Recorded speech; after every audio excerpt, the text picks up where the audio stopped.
It's very tall. I know. Good? Yeah, it's on. I turned it on. All right. Hello, everybody. Welcome to Dr. Whodunnit, Mysteries in Sci-Fi. Next week, be sure to come in we have a guest presenter from the AI Club who's going to be talking about AI and sci-fi. So it's going to be more on the side of science fact, like what sort of things are plausible in the future, and the sort of ways that, some examples in science fiction. So it's a little bit of a break from our normal form, but I think you all will enjoy it. You should definitely stop on by. As per usual, sign up to be a member if you haven't become one yet.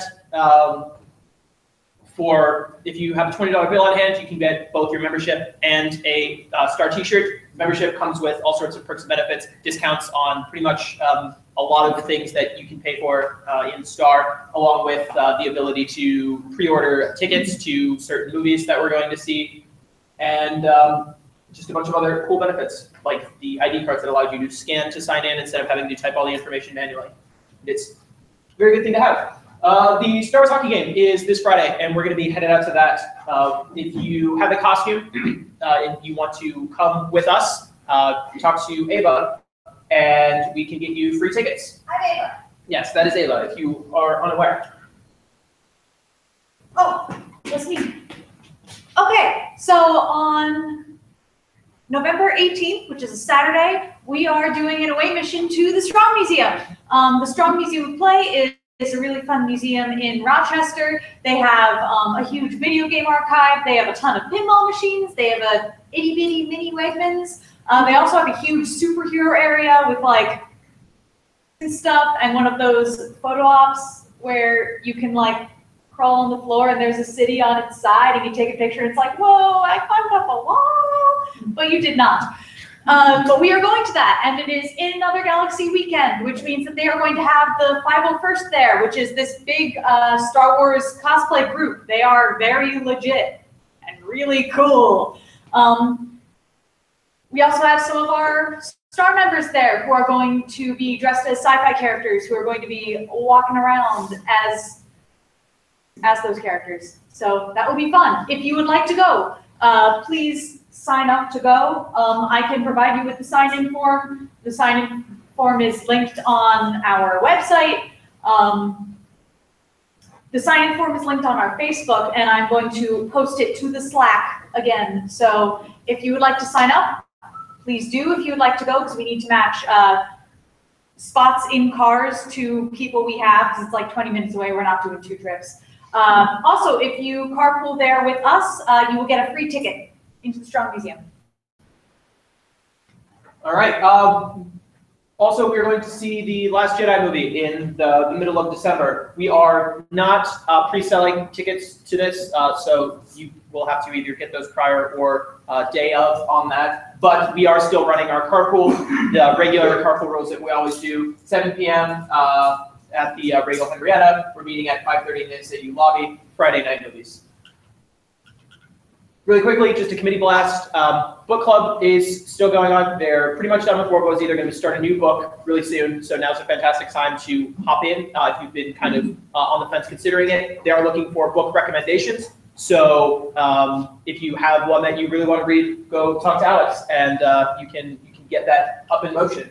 PR committee meets 8 p.m. on Wednesdays. This is a great way we make the advertising materials for the club, but we also just hang out and have a good time, and it's just like a bunch of friends chilling. So if you want to get involved with that, a little bit more involved with the club, definitely stop by PR committee. It's how I got my start. It's how a lot of like Bridge crew got there going in. Starfest committee meets Sundays at noon to 2, and we talk about making the biggest sci-fi convention on campus a reality.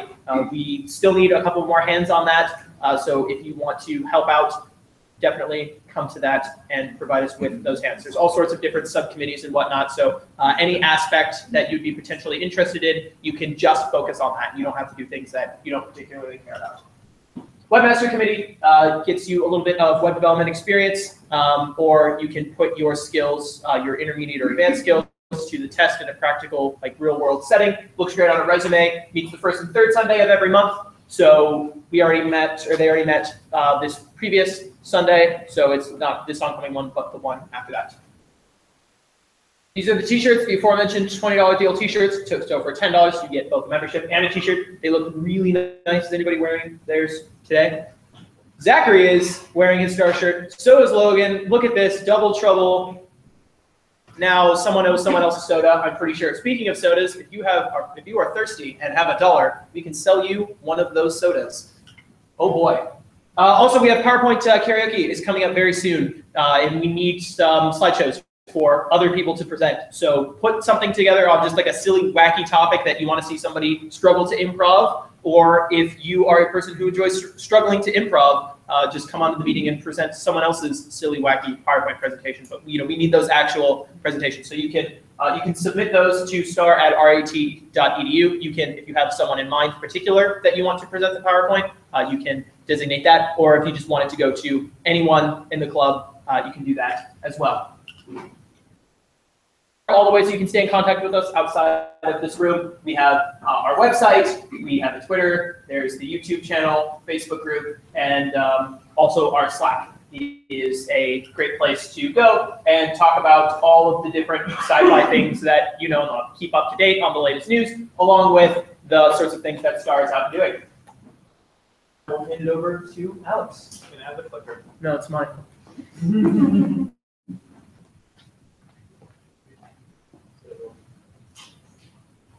This thing, because it's not relevant anymore.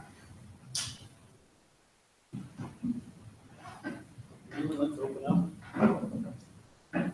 this thing. Ah, crap. Or not. Or not. Who knows? Roll that thing. Hey guys, welcome to Dr. Whodunnit, Sci-fi Mysteries and You. Can everybody read that?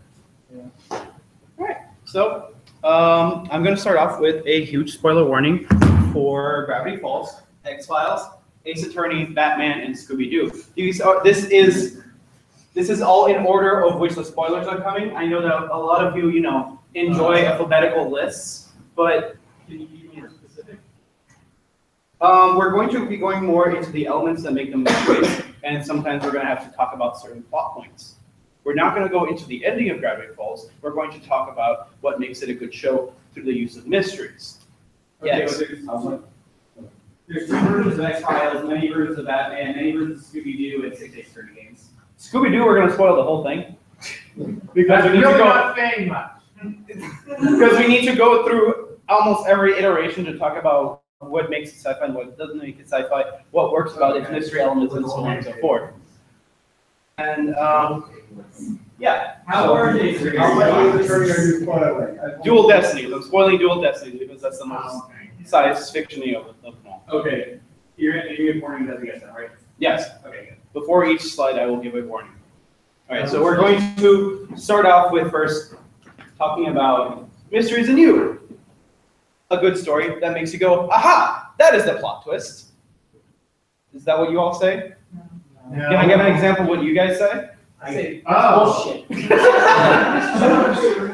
Well, they have plot. Yeah, Peter. Shrieking. Movies are doing plot twist villains all the time now. At least. Yeah. Is that what you say? Strong one, man. I associate with Yes? now. Usually it's some variation. I get it now. Exactly. So the idea of using mysteries in a science fiction story is that the entire world is new to the reader, and there are certain things that the reader will not pick up on unless it's explicitly stated that in this world, for example, I don't know, we're burning books. That's just a thing we do as a society now. Fahrenheit 451? Yeah. It's a mystery as to why they're burning books, but in the end, it's just a story about saving the body. Yes? Doctor Who? Yeah, a lot of Doctor Who's episodes are structured as mysteries in which the Doctor needs to piece together a lot of things. And as we'll find out, it's kind of unfair on the audience as to figure out what's exactly happening in many of the episodes because we're not actually given the full picture to solve the plot twist on our own. Yes, Joe? A lot of the latest around Howard the Duck. I have not read Howard the Duck. He's a detective now. No, Detective is in Gravity Falls. That is an example of a hard-boiled detective, and we will go into that in a bit. All right. So we still aren't going into.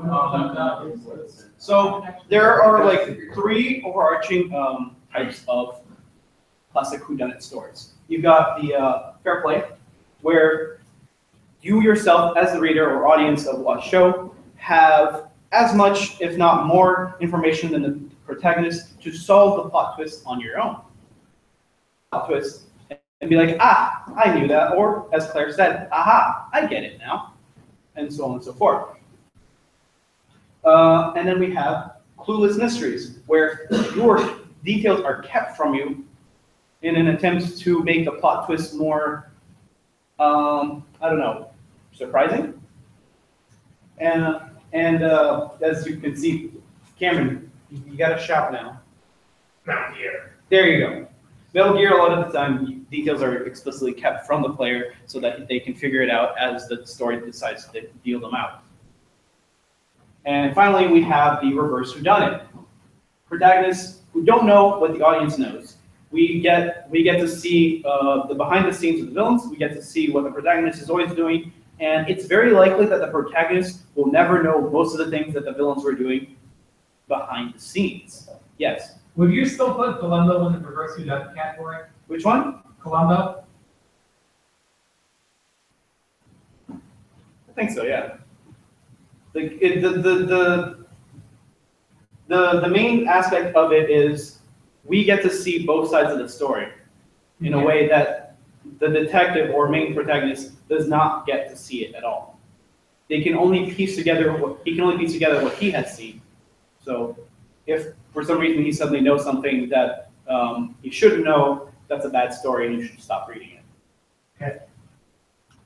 So this is the last slide before the first few spoilers.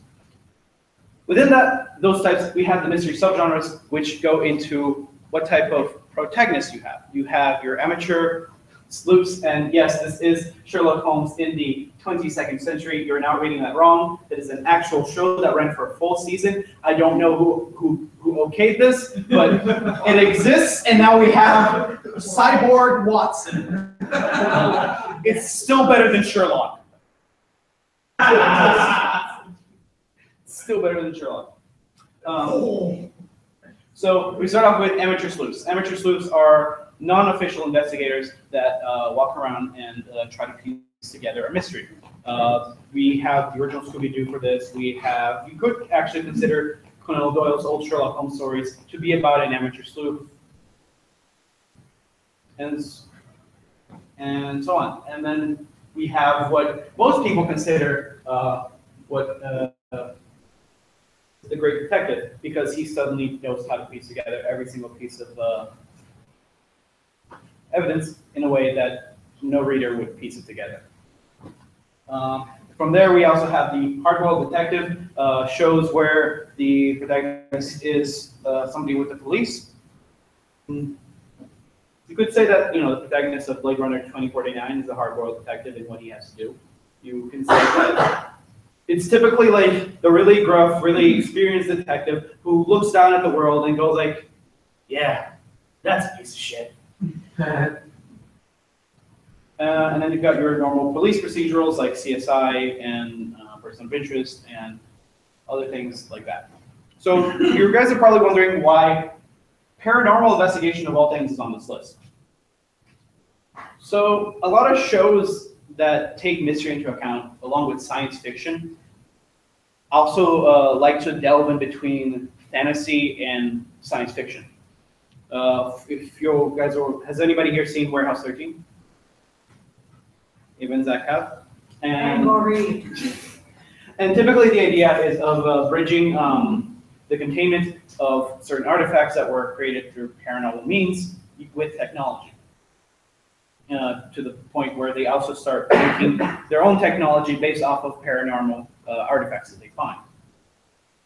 And you can also argue that Ghostbusters is in paranormal investigation. Yes, Josh. Would Baywatch at Night include in that category? Which one? Baywatch at Night. Baywatch at Night? Yes. Did they fight ghosts? Yeah. So basically, the concept was that if this was also the concept of If Baywatch and X-Files was combined, it'd be a logical progression from the original series, though. Okay, Shut up, Peter. why? Oh, God. This is my only question as to why does that exist. This needs to stop. The infinite monkeys with infinite typewriters, anything will get rid of. Yes. So anybody who, okay, so we're not going to go into the finale of Gravity Falls. We're just going to be talking about the show as it's structured episode to episode. So, if you're still afraid of Gravity Falls spoilers, this is your chance to leave the room. Anybody else? Shut up, Peter. Goddamn. All right, is he gone? Okay. So, Gravity Falls. What's so great about Gravity Falls? It combines amateur sleuth with paranormal investigation, and has a reoccurring prop that I have right here, the journal, which is where the story begins, where Dipper finds a journal in a secret compartment in the woods to figure out the secrets of the town of Gravity Falls. So, why is he an amateur sleuth? Well, he has no formal training, and he literally finds a book and starts fighting gnomes for some reason. Paranormal investigation, you have certainly a lot of weird things that happen in Gravity Falls. Basically a Loch Ness monster in the lake. Cameron, what's your favorite? My favorite is unicorn. You got unicorns. You have tricksters from another dimension coming in and trying to make deals with you in your sleep. You have, Stan himself, who somehow manages to run a successful business despite running the most rinky-dink artifact house in the United States. Yes? Fun fact. The woman who does the voice of Wendy in Gravity Falls is also, you remember those weird live-action Scooby-Doo movies, like the good ones, though, with Buffy in them? Yeah. She's Velma. Oh, okay. It ties in. Claire. Isn't there like no implication I was that just gonna the town make- is so dumb because of a certain society that they just keep going to Stan's shack? That is fair. That is fair. The forget it all, the forget me bean, I forget what it's called. Yeah, I think they're just like Yeah. our So, tourism, like so basically, the town makes Stan's business self-sustaining because they keep forgetting that they've already gone in there because they see something that they would rather not see, and therefore they make themselves forget. Brilliant. Brilliant. And it stands no clue that this happened. Anybody else want to grab calls? Anyone? Yeah? You think about Gravity Falls or about this kind of amateur sleuth?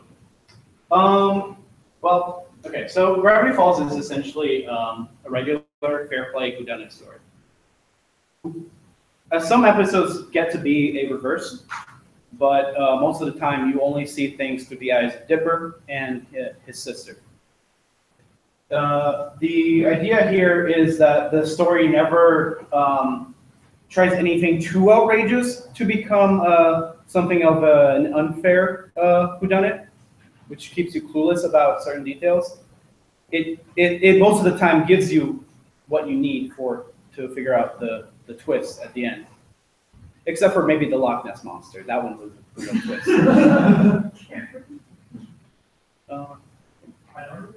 Chris?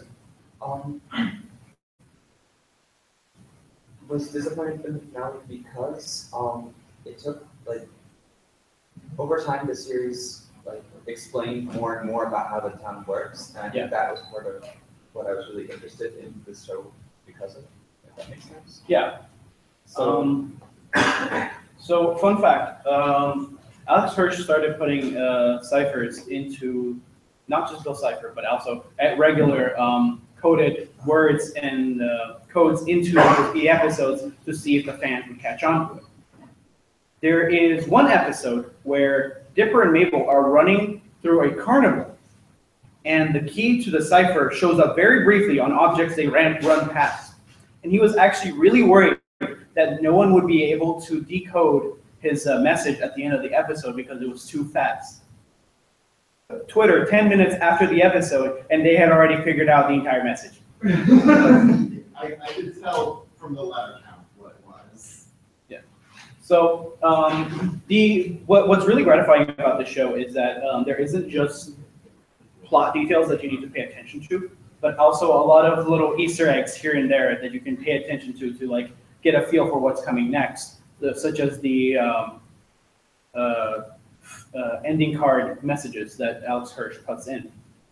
And if you didn't know, all those ending cards from I think season 2 actually go together in a big image to try and tell the story of season 2. I followed it way too much when it was coming out. It was insane because like the subreddit, they're like, "This is the message, guys, this is the cipher. We got it." It was insane.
Yeah, I stepped up and it's still going. I stepped up and it turned on. Okay, sure. Okay, you fix it. Technology. Then I'll leave it. No, it's still not. Zachary, it's fine. It says, should I stop? It just hadn't updated. Because it's not like live. There's like, it's probably like 15, 20 seconds delay. Still, They're always. So, I can't tell that anything's wrong with it.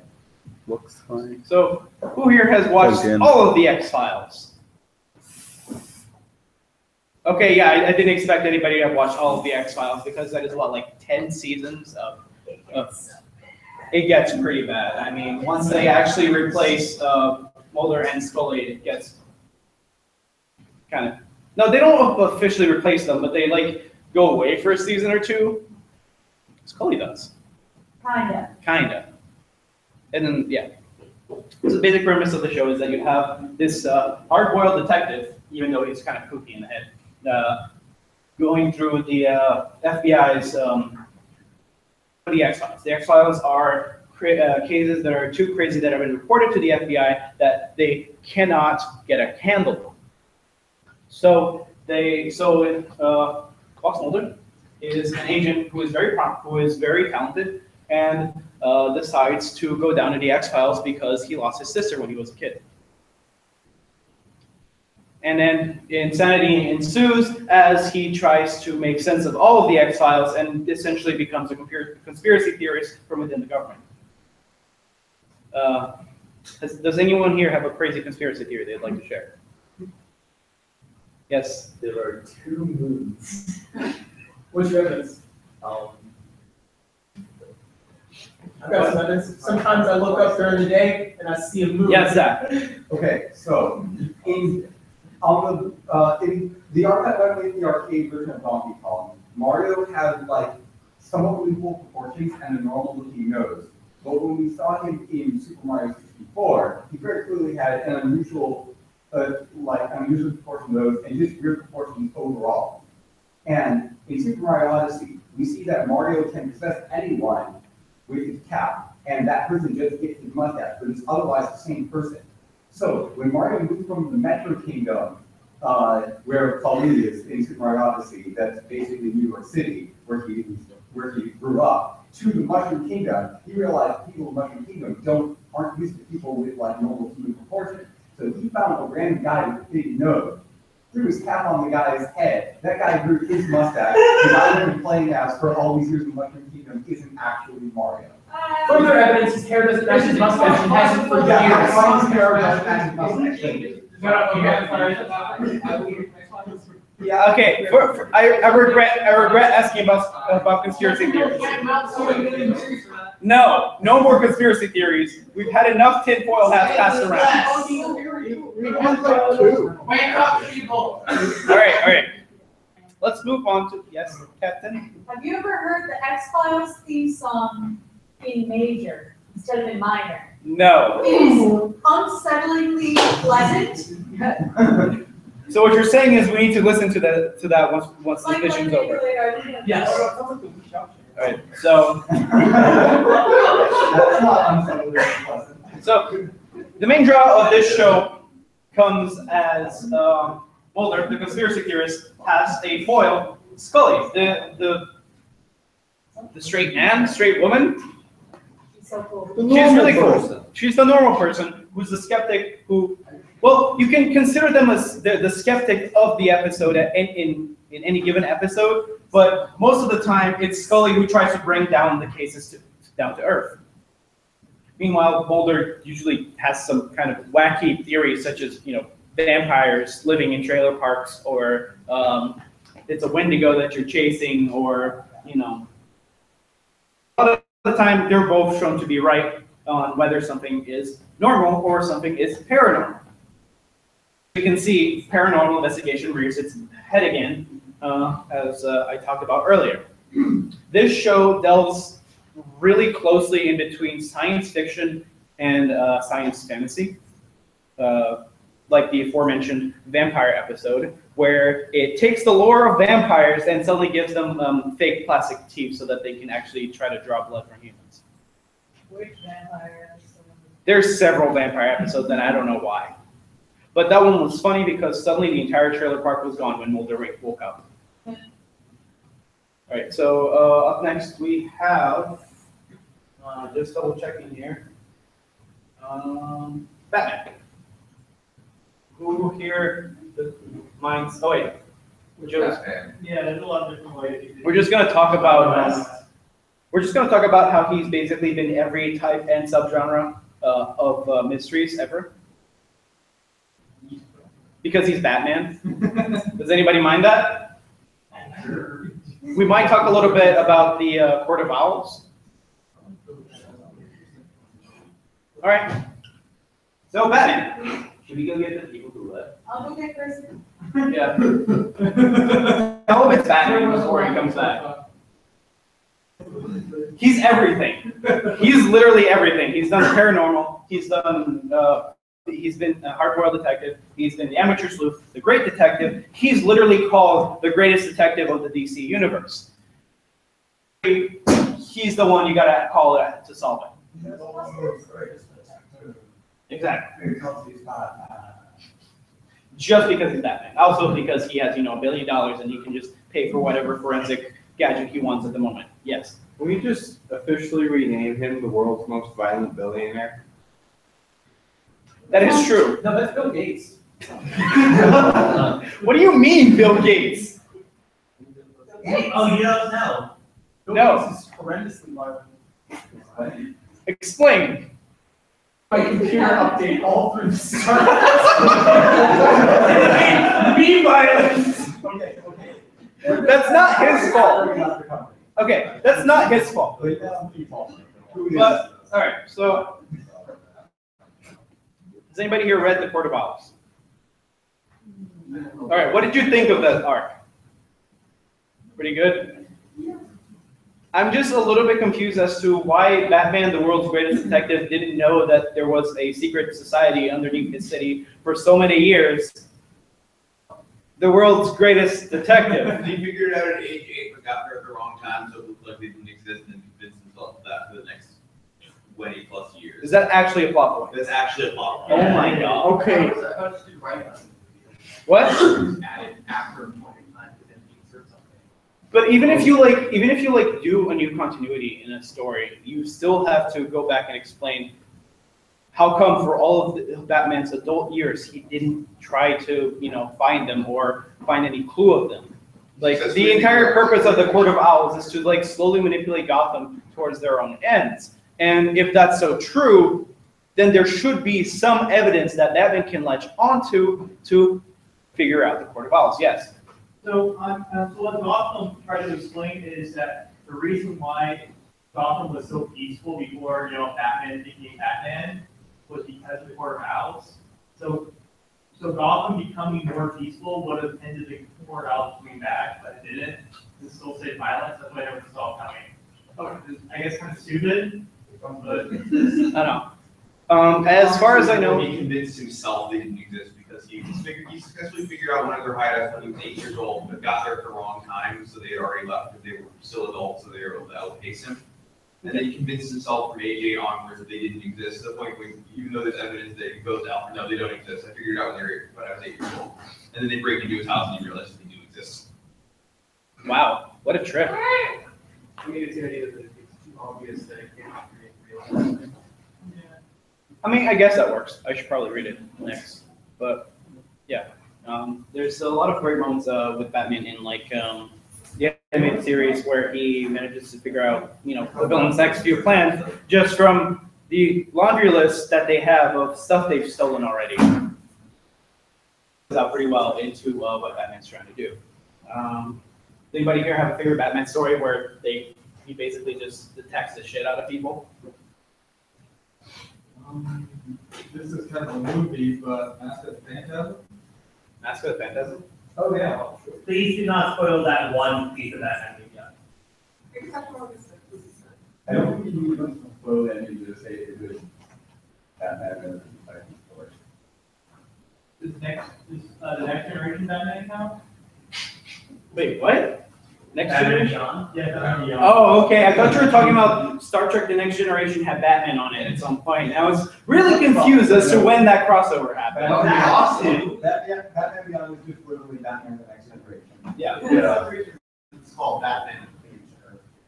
We have spoilers for Ace Attorney. If you have not finished Ace Attorney Dual Destinies. Oh, that's a lot of people. My friend group is literally playing it right now, and I'm gonna catch up when I get back. So, Ace Attorney. Is Dual Destinies the last one?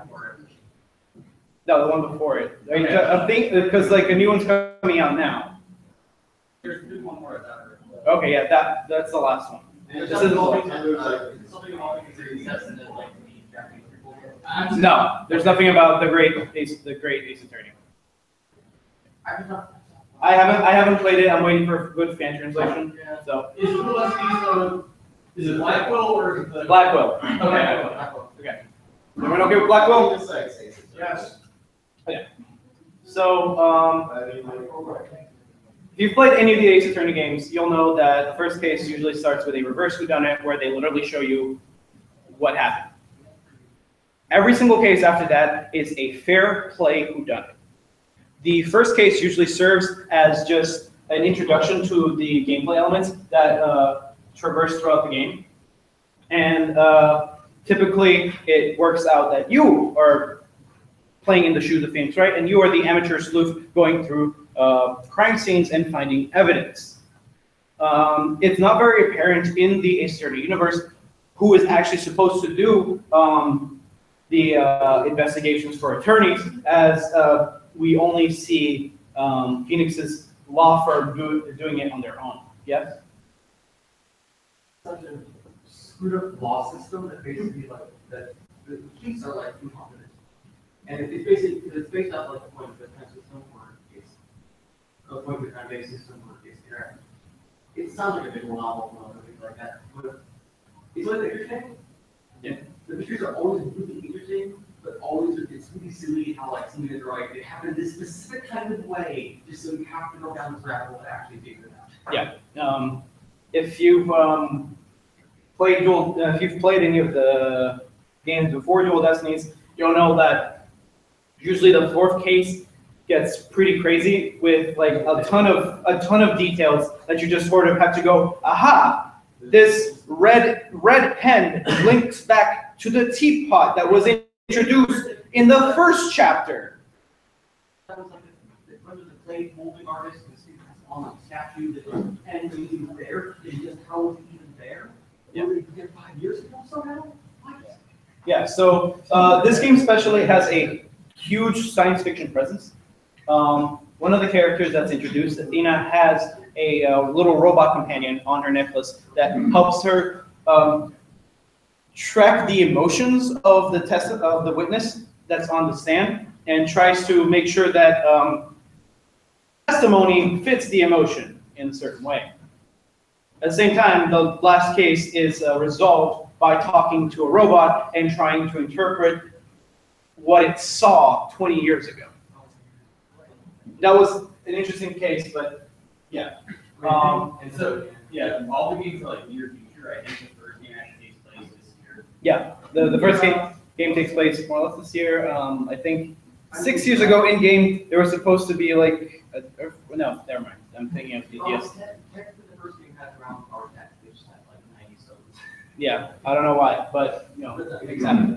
But yeah, as in the real world, our tech has evolved. The games have reflected this, even though Phoenix still has a really old phone because he's a cheapskate and doesn't have much money to upgrade.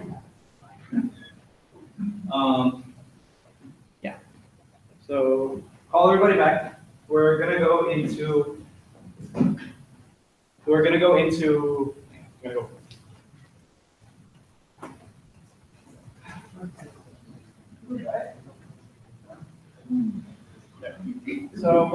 into an example of using a classic science fiction trope as a plot device in a movie, in a show, so on and so forth. What is the most common science fiction plot device you can think of?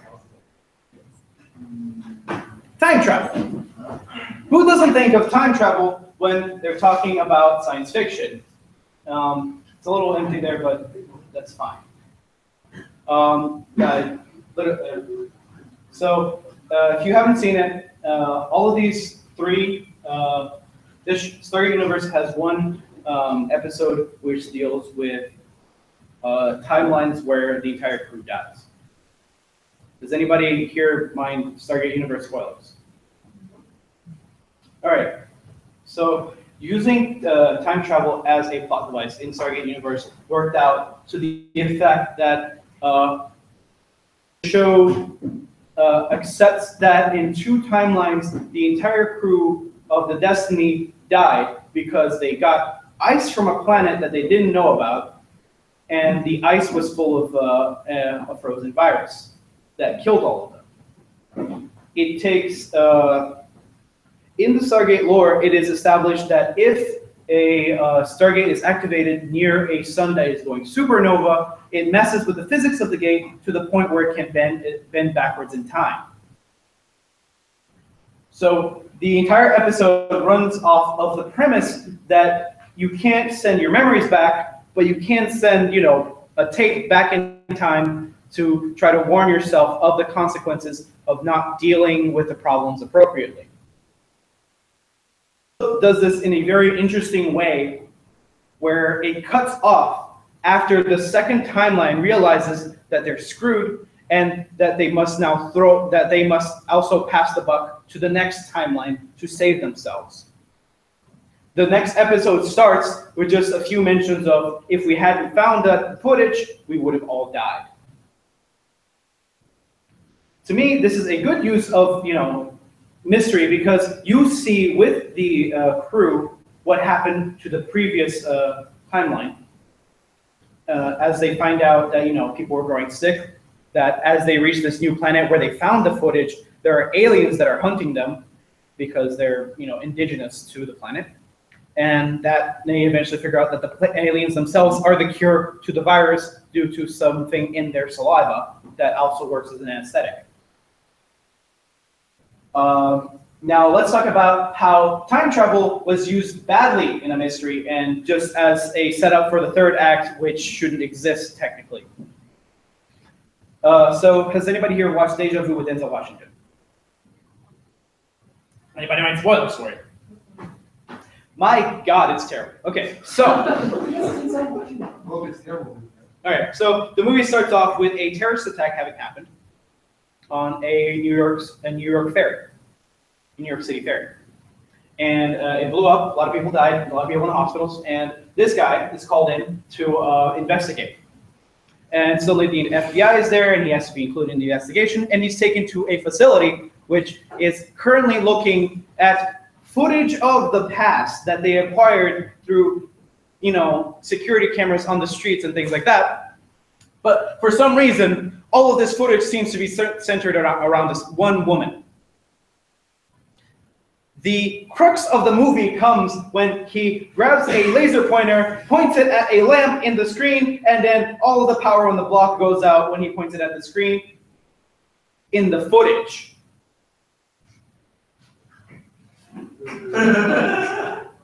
Laser. Amazing. Lasers that can travel through time. No, that's not it.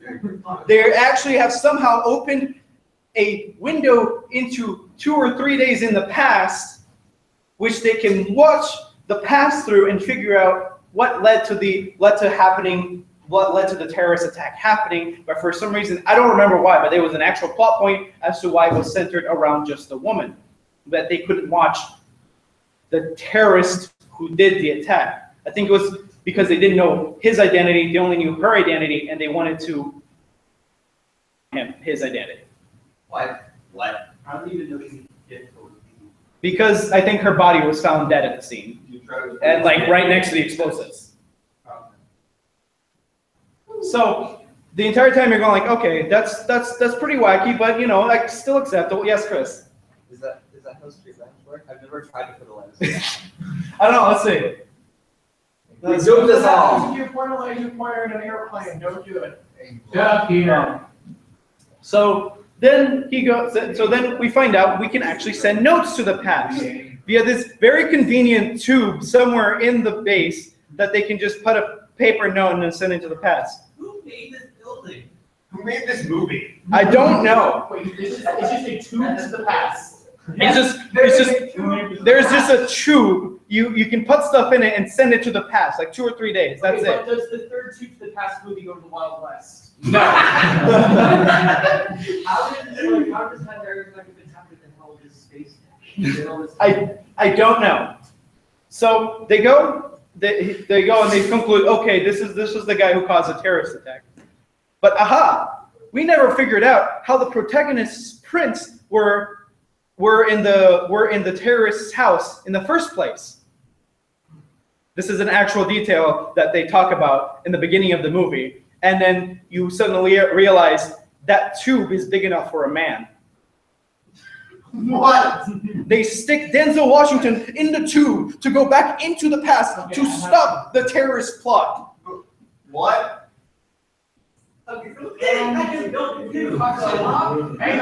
They completely suspend all disbelief by going we just have a time traveling tube and a screen.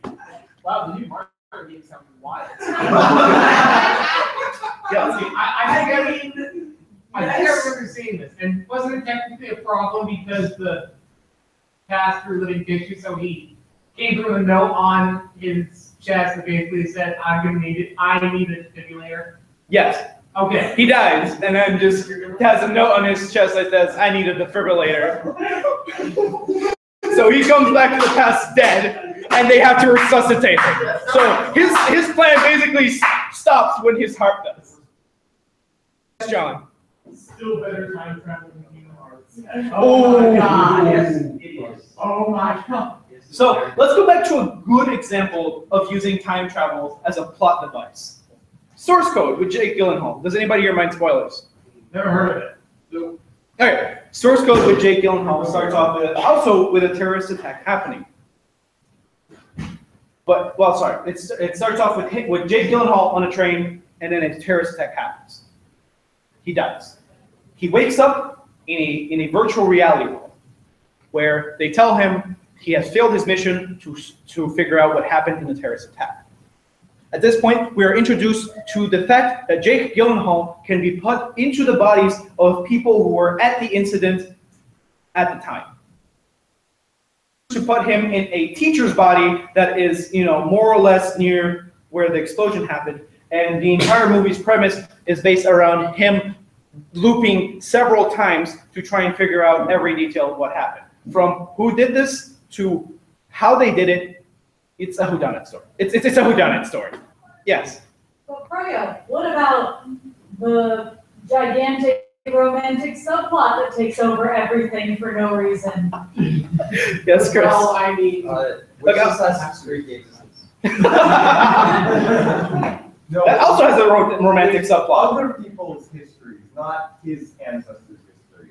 Yeah. So yes, there's a romantic subplot because as he goes through these loops, he becomes really entranced with this female teacher that and towards the end of the movie, he decides maybe I won't turn off from this body since I won't die. Maybe I'll stay in this world. And then there's the whole thing of, oh man, does the world continue after the simulation ends? Basically, he's costing the government a ton of money to keep the simulation running. But that's the thing. Was it a simulation in the first place? Yeah, so So it's like- Yes, it is. Yes, Cameron. Movie, I think Tom Hanks was in it, and it's like every time he dies, he like Oh, goes yeah. back I to. know what you're talking about. Are you thinking about Tom Cruise? No, Tom Cruise. Yeah, Tom Cruise. Edge of Tomorrow. Yeah, it's tomorrow. That had a mystery element to it, where at the beginning it was like, why is this happening? It was like, let's worry about that later. Let's kill a fuck ton of aliens. And then they went, oh yeah, why is this happening? And then that like involves the end of the plot. In my opinion, Source Code is a really good movie because it takes its plot device and it runs with it really well without making it too tired. Because like Edge of Tomorrow just sort of goes like, yeah, let's just have a Groundhog's Day for like 50 loops? How many times does he go back? I think like Morgan was like feels 100. Yeah, What? I think it's several hundred. Yeah. Of course, a lot of it is montage, but. Yeah, they cut out a lot of it. It's the thing about word like I'm not gonna spoil it for people, but Yeah. it's okay. It's basically people that have gone over like hundreds and hundreds of loops to basically actually get this perfect amount of things actually like become about when that happened. And then there's all the things to it, but it's interesting. You should have to. Okay. So yeah. So this is my little spiel about using mystery and science fiction together to make a full plot. To me, the strongest of them all was probably the SGU episode, which actually had a few precursors to that. Are we missing people from the last slide?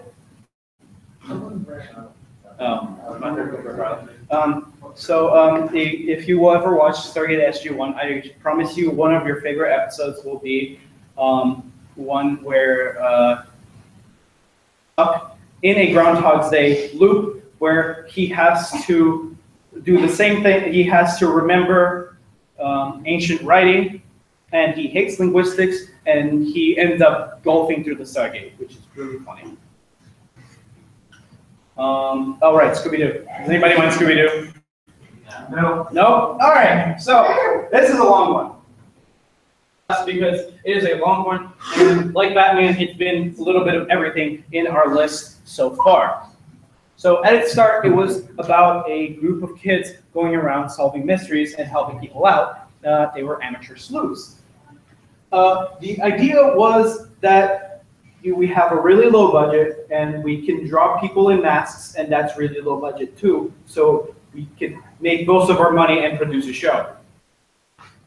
At the start, there wasn't a lot of science fiction mixed into the middle of it. Until you started getting comics into the middle of it, and you started adding pop culture references like the Harlem Globetrotter episodes, or the 2 times they met with Batman and Robin and tried to foil the Riddler and the Joker's plans, even though those are extremely dangerous Batman villains, and you really shouldn't take teenagers with you to defeat them. Or a dog. Or a dog, a talking dog. Just saying, Robin's a teenager. Yes, great. Kids to go visit the psychopath. That's probably What about Ace the Bat Hound? So Let's head down. From there on, the 2002 reboot, What's New Scooby-Doo, brought in some sci-fi elements. What's New Scooby-Doo brought a lot of robotics and other special effects that you usually use in cinema and other things. We're talking about Scooby-Doo. Are you okay with Scooby-Doo? yes. Okay. Yes. What about the one Scooby-Doo episode where they go inside a video game? Oh, that's later than 2002. That's later than 2002. Sorry, I got too excited. Okay, so What's New Scooby-Doo goes over another science element to produce monsters, which makes it inherently science fiction. It actually makes really cool use of these things to make some really cool episodes, like the one about dinosaurs suddenly roaming a museum, and somebody who just was trying to get gold from it. Yes, Scooby-Doo did Night at the Museum before Night at the Museum. Did it do better? Yes. Objection. All Overruled. right. And also some of the other movies delve more into paranormal things, and also Tron. That Scooby-Doo movie where they go into a video game is basically Tron. I love how they ended that. Wasn't it called like Internet Chasers, Net Chasers, something like that? Scooby-Doo and the Cyber Cyber Chase. Yeah, Scooby-Doo Cyber Chase. Who here's seen that? No. They have a lot of crosses. They did not care about Cyber Chase at all. Baseball. So there actually was a PlayStation 1 game of the movie where you play through the game, and I could never beat it as a kid because the second level was too hard because there's this one jump that I could never make, and I revisited it again recently, and it's bullshit. So yeah. So the idea, so Cyber Chasers was just one of the spin-off movies that don't fall into the regular canon of series that Scooby-Doo has. What ended up happening was that they just wanted to make more money with VHS movies anyways, and then they decided to start making these spin-offs while the main series ran. So after the 2002 reboot, where it was called What's New Scooby-Doo, we came upon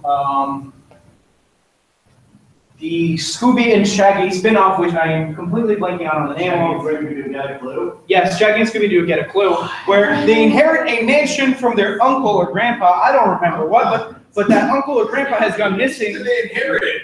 What? It's like the second man. There's like the mad scientist guy. Yeah, and there's a mad scientist guy who basically like imprisoned their uncle or grandpa, and then there's these two bumbling buffoons who are always trying to get their uncle or grandpa's inventions that are in the basement, and they just don't have the rest of the mystery crew around for most of the episodes, God knows why. So it's similar to the other one where they inherit the house of their uncle / grandfather. Instead of robots in his basement, he has ghosts in his basement. Oh yeah, the spook school? Yes. The spooky school. No, the Yeah. other one.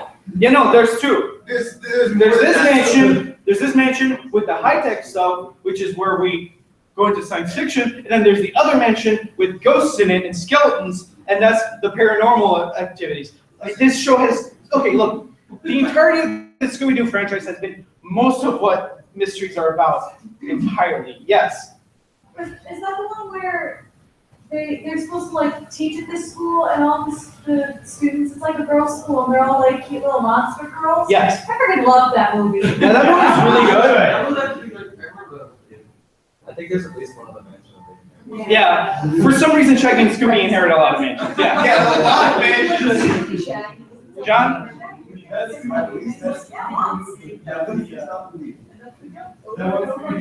Vampires. They have that vampire band. Oh. Biggest crush on them. That wasn't vampires. Was it aliens or was it vampires? I don't remember. Aliens were one about aliens where they had they actually had aliens with them. There's one who was a witch. Yeah, so like I said, there's a lot of Scooby-Doo spin-off movies. A lot of them just are not in the continuity of the main series. They just sort of little spin-offs of stories that people wanted to write. Yeah. Right Right now, the official Scooby-Doo canon is Get a Clue Scooby-Doo, which is awful. That'd be cool Scooby-Doo, yeah. Yeah. So and so What are the comics? Are those actually happening? I think the comics are still happening. Yeah. Okay. So finally, 2010, which is one of the most recent good series of Scooby-Doo, brought us Mystery Incorporated. Mystery Incorporated actually has an episode-to-episode continuity where they explore an actual overarching villain and an overarching plot to reach the conclusion that their timeline is fucked and that they need to get rid of it. Yes. Is that about the town where like basically Yeah. weird like whodunit things happen? They basically use it as tourist trap. Yeah. That's the one. I remember watching like the first season and then like parts of the second, and then They it's like, screwed a little with very weird when it started having like people from tabs that people grab. Weird. No, yeah. While it's really weird, the show took a lot of risks with its plot and trying to stay relevant with the times by being risky and just trying to actually put the characters in danger.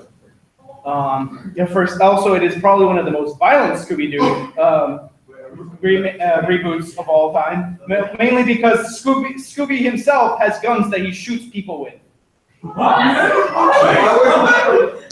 am not joking.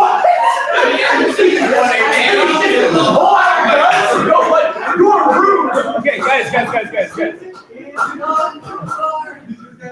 Remember the Nazi robots? Yeah. The whole episode arguing about the Nazi robots. Yeah, there are Nazi robots in Scooby-Doo.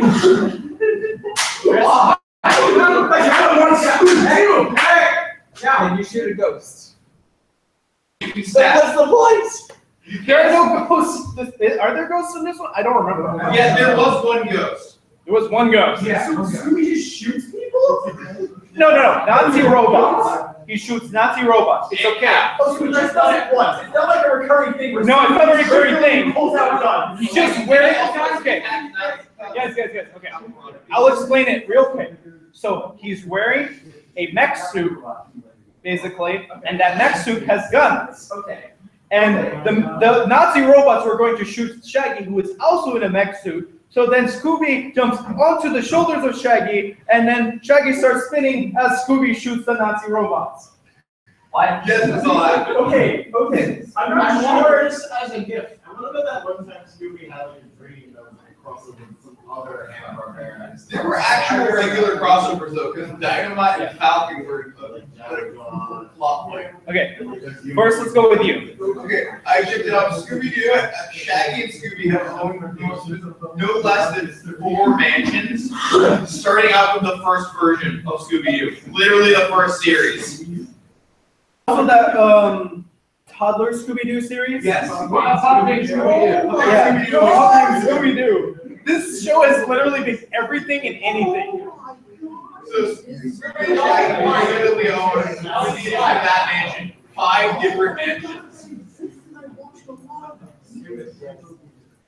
Okay, guys. All right, we're gonna keep very calm. I know Scooby-Doo is exciting. Chris, what's up? Oh, are you sure you weren't thinking Ultron? No, this actually happened. All these things actually happen within the Scooby-Doo franchise. Anything else about Scooby-Doo? The cow piranha bees that destroy the entire town, and they had to drive into the ocean.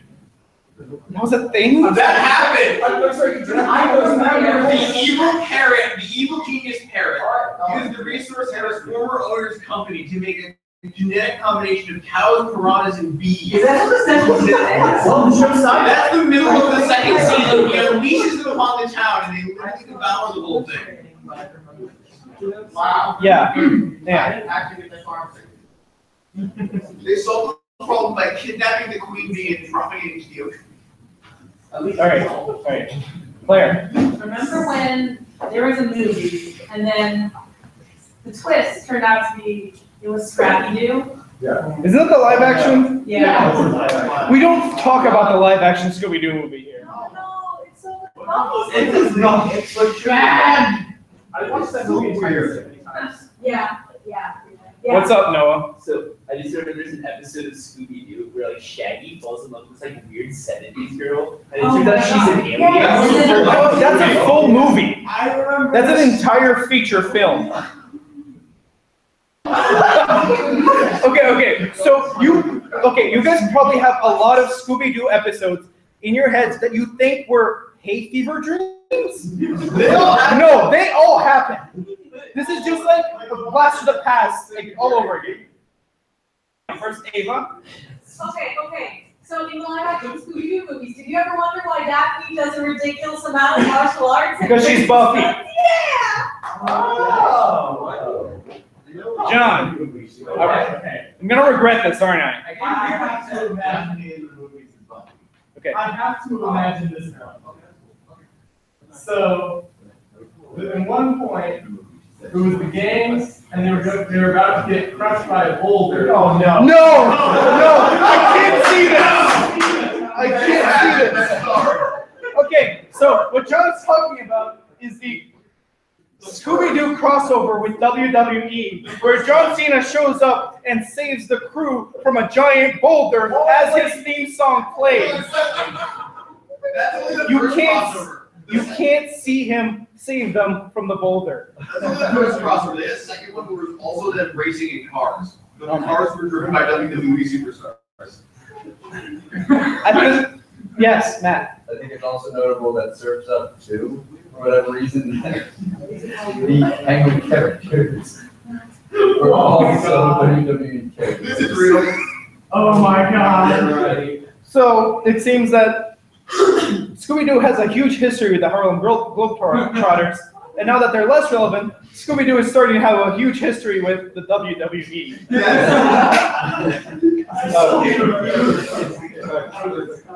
One of the things that I thought actually was because I was in it. But really. Okay, tell us the plot. Tell us the plot, and we'll tell you if it was a fever dream or if you saw Shaggy in the movie and you thought it was you. He looks a lot like Shaggy. But there was a bunch of shopping carts. Sounds like a Scooby-Doo episode. Yeah, it does sound like a Scooby-Doo episode. So it's like suspicious, but just continue. Okay. So let's just go to Oh my god. some honorable mention. So as I probably mentioned these during the presentation, but haven't talked much about them. So Ghostbusters, Paranormal Activity, more or less amateur sleuths in a kind of way where they have to figure out where the ghosts are, why they're there, and how to catch them. If you've ever played the Ghostbusters RPG, 0 through like 10 or 12, which are the different levels of ghosts. And they're usually, 12 is bad. 12 is like God's about to punch you in the face and destroy you and the entire town.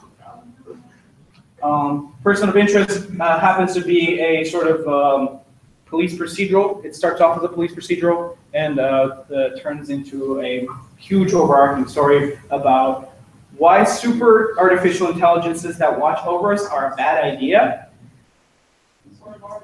Yeah, we already had 1984 for that. Yeah. Dark Matter starts off as a mystery, not so much up to the second season, where 6 strangers wake up in a ship without memories, and that they are forced to figure out who they are. The entire purpose of the first season is trying to get their memories back, and then they sort of don't. The Big O, same thing as Dark Matter. Nobody can remember what they are.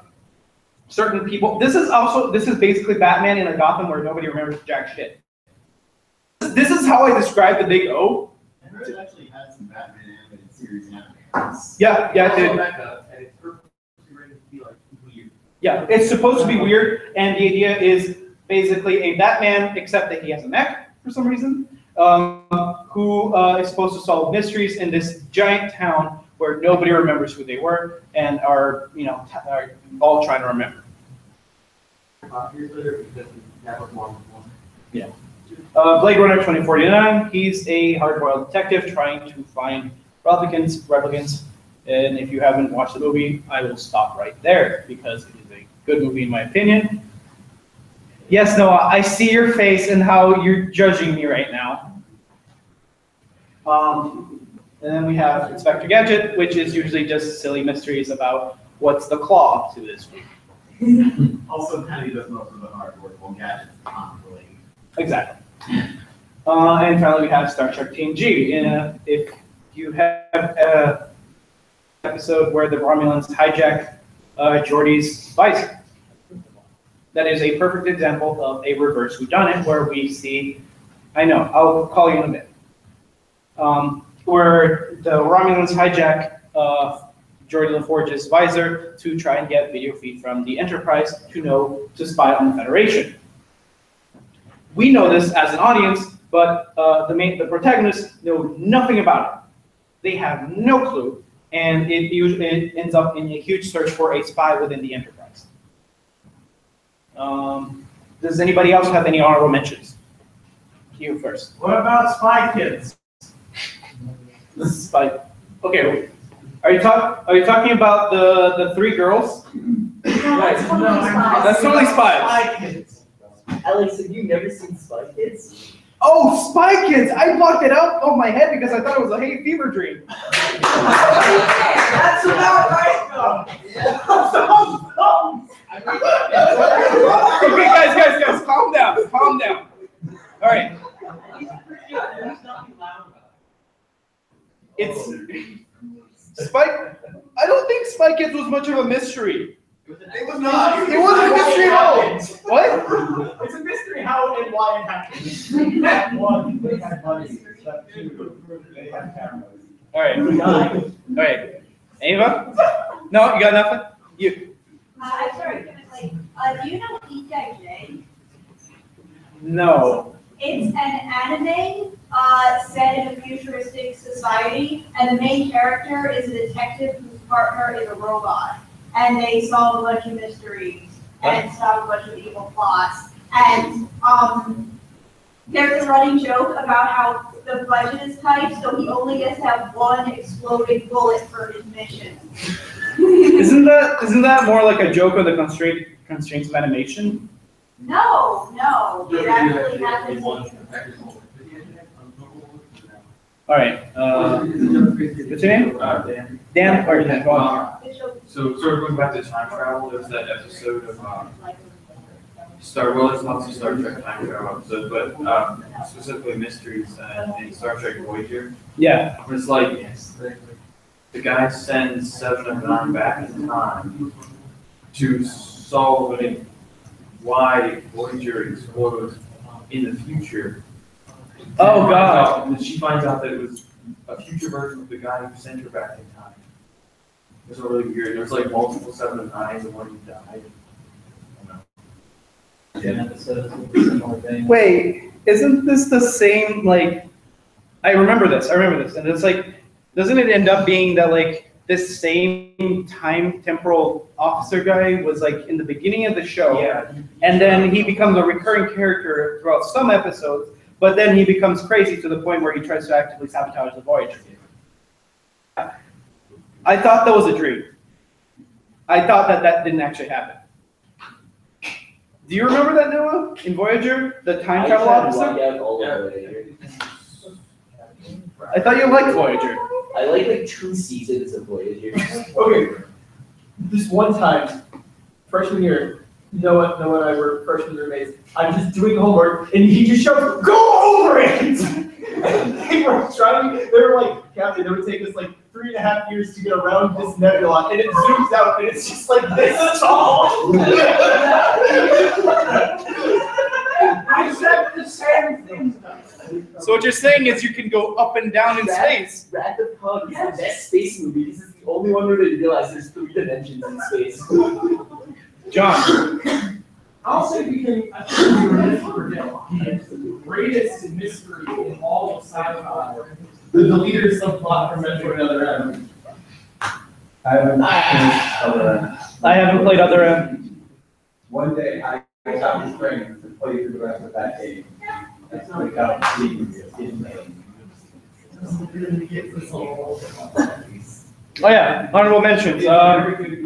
Sherlock Holmes in the 22nd century. That's a mystery. That's a mystery how it got made. I doubt anyone has actually played this game, but Danganronpa, it's a series. Yeah, it's a visual novel series. Yeah, it's a visual novel stereotype from Japan got all. That's basically the premise is a bunch of teenage prodigies are locked in a school where they are forced to participate in a game of killing each other, and their job is to investigate each murders that happen while also figure out the mystery of the entire school. These over sci-fi elements in their installments, which I'm about to say for spoiler reasons. Because, you know, It's what happens if you throw games, security games, and like Mafia, werewolf kind of games into a blender. I've recommend playing it. Yeah. Zachary. Since other one was brought up, here's a sci-fi mystery for you. What is the comfortable way to control other ed? And while we're at it, what's the comfortable way to control Star Fox Zero? Pro controller? That's a valid answer. What? But no, you need the aim pad because if you just look at the TV, your aiming rifle is intentionally wrong. Okay, other end, but you can't pro controller. You can't pro controller because you use a pointer to shoot missiles. What about the Splatoon control method where you get? Okay, guys. We remote to the. Joe, leave it for the Nintendo Fun Club. Leave it for the Nintendo Fun Club. Yeah? Are we still doing non-club mentions? Yes. I'm sorry. It is. Oh, please. Get out, run. It is though. No. They do take parts of it, like there are entire sections of it that turn into like, oh, we're doing like sleuthy stuff, and it's detectives. It's oh, geez. Anybody else? I mean, going off that, there's an entire other thing I understand, it's called Robin Sleep, which is entire mystery. Well, Much shorter than on stuff, much less confusing. So before you say any more questions, did anybody get what the Easter egg of the entire presentation Those is? sides were on every slide. Yeah. He's not only just on every slide. No. Oh, no. Don't forget. Oh, Alex, how is your shirt here? Oh my God! It's everywhere. He's everywhere. Take it off. I can't. Take it off. All right. So, okay, who has any questions? It's faster, we never got to reload, so we just care more guns. Just give me more guns. Wait, what about Reaper? Do we have any more questions or no?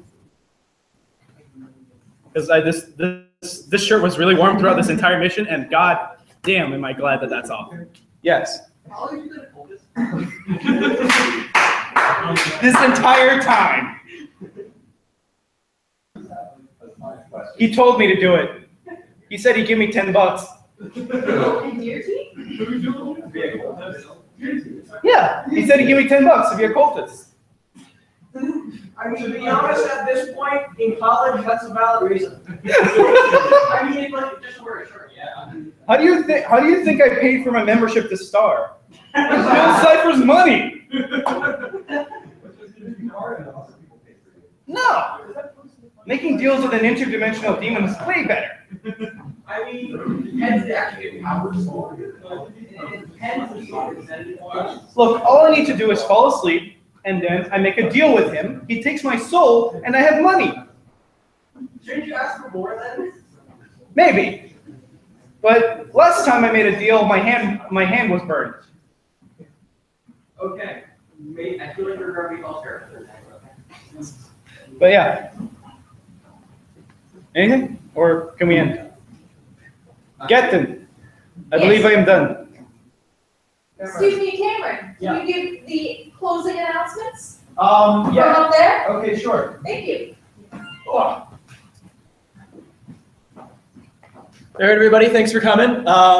The most important things are we have our committees that are going on throughout the week. So Wednesday night and Sunday afternoon is PR committee and Starfest respectively. You can check the email for more details about those. And this Friday we are going to the hockey game, the Star Wars themed hockey game. You can talk to Ava if you have and or would be willing to wear a Star Wars costume and table with us and just, you know, spread the Star love. And we are still, if you want that membership, you can talk to Tulio and get that together. But otherwise, thanks for coming, everybody. Strong Museum. Yeah, Strong Museum. That is 18th. the 18th. So if you want to go to that, again, email Ava. She's in charge of many things, as the captain is. But all right, see you guys Wednesday, hopefully. PR committee, be there.